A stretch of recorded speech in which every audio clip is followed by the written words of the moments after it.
Akhir tahun 2022 ini saja, data orang yang melapor ke kantor polisi yang merasa tertipu dengan scam penipuan digital ini sampai 130 ribuan. Ada seorang ibu rumah tangga, mantan karyawan bank yang kena tipu atau kena scam. Seolah-olah kita disuruh mengerjakan ini, mengerjakan itu gitu, nanti akan dapat gaji. Tetapi bukan di situ saja. Setelah kita menjadi karyawan freelance, kita juga mempunyai tanggung jawab. Harus bayar ini, bayar itu, bayar ini, bayar itu. Di sanalah mulai penipuan itu berlangsung. Jangan langsung tergiur dan mengakses situs-situs yang ditawarkan.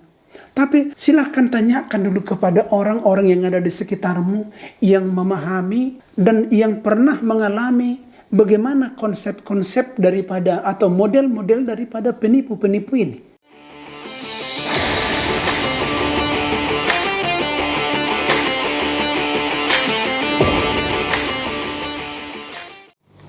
Sahabatku, para agen perubahan yang saya cintai dimanapun Anda berada.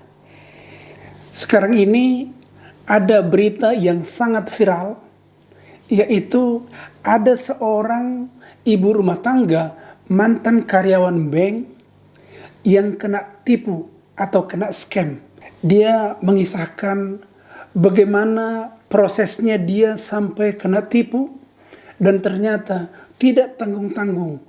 Dia itu terus disedot dananya sampai akhirnya dia baru tersadar kalau dia itu sudah kena tipu. Sahabatku, para agen perubahan, sekarang ini dengan kemajuan teknologi, maka kejahatan juga ikut maju. Ikut juga memanfaatkan kemajuan teknologi untuk melancarkan kejahatan-kejahatan mereka. Itulah yang kita kenal dengan istilah scam.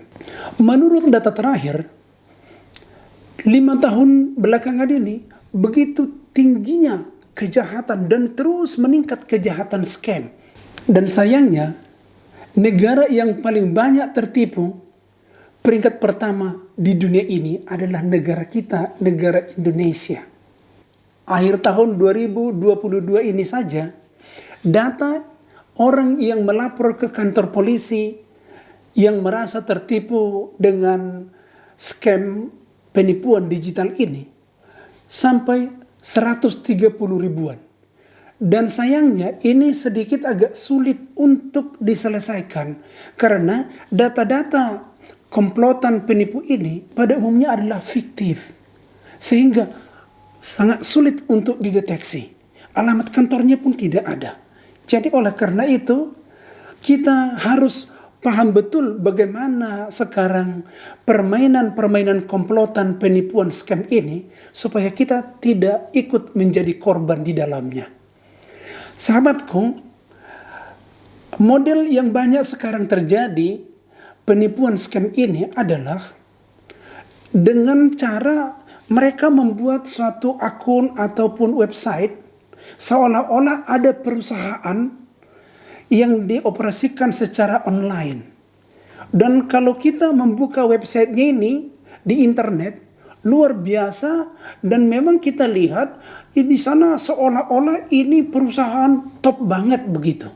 Jadi oleh karena itu kita juga melihatnya tidak ada rasa curiga.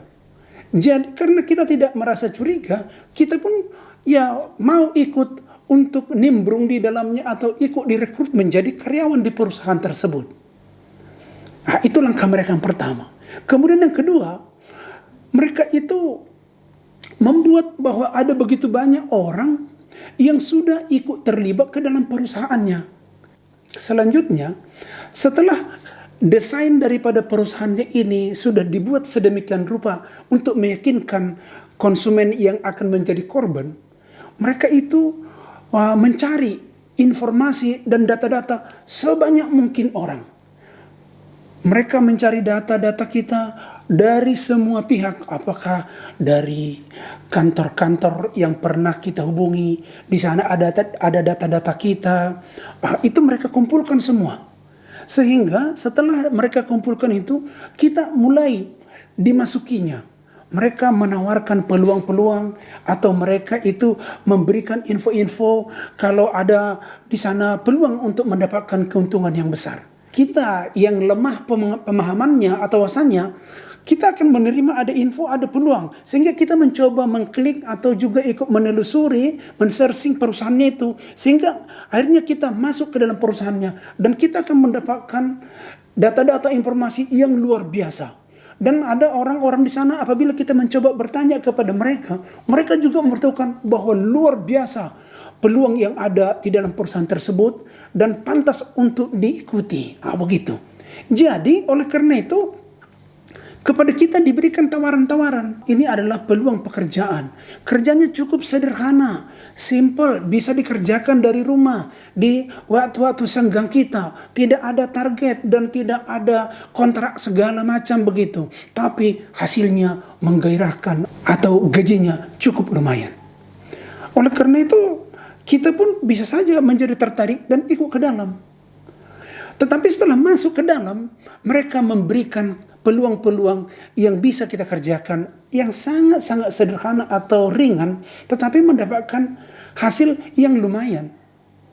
Misalnya disuruh kita itu cukup untuk like sebuah video atau menonton sebuah video, kemudian subscribe sebuah video, mengunjungi situs sebuah hotel, kira-kira begitu saja. Dan setelah lihat itu nanti kalau kita melakukannya, memang benar kita diberikan imbalan dalam jumlah yang cukup sedikit lah pada awalnya. Tetapi kalau setelah kita melakukannya berkali-kali, maka kita ditawarkan untuk ikut bergabung ke dalam menjadi karyawan freelance. Seolah-olah kita disuruh mengerjakan ini, mengerjakan itu gitu, nanti akan dapat gaji. Tetapi bukan di situ saja. Setelah kita menjadi karyawan freelance, kita juga mempunyai tanggung jawab. Harus bayar ini, bayar itu, bayar ini, bayar itu. Di sanalah mulai penipuan itu berlangsung. Model yang berikutnya juga ada itu. Kepada handphone kita, itu ada informasi. Anda mendapatkan hadiah sesuatu barang ini dari perusahaan ini.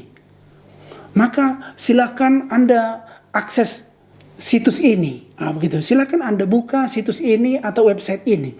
Setelah kita lihat, di sana nanti kembali seperti tadi itu, diminta ada data-data, ada diisi segala macam, dan dia meminta supaya disetorkan, ya misalnya uang transport ataupun uang antar daripada barang tersebut. Kita juga bisa saja percaya dan kita bayar, ternyata itu semuanya bohong. Di zaman digital ini, ada banyak peluang-peluang penipuan yang bisa membuat kita menjadi korban. Kita harus waspada dan kita harus realistis untuk memikirkan, menilai sebuah peluang-peluang yang datang kepada kita. Menurut kami ada beberapa tips yang harus kita miliki supaya kita tidak menjadi korban.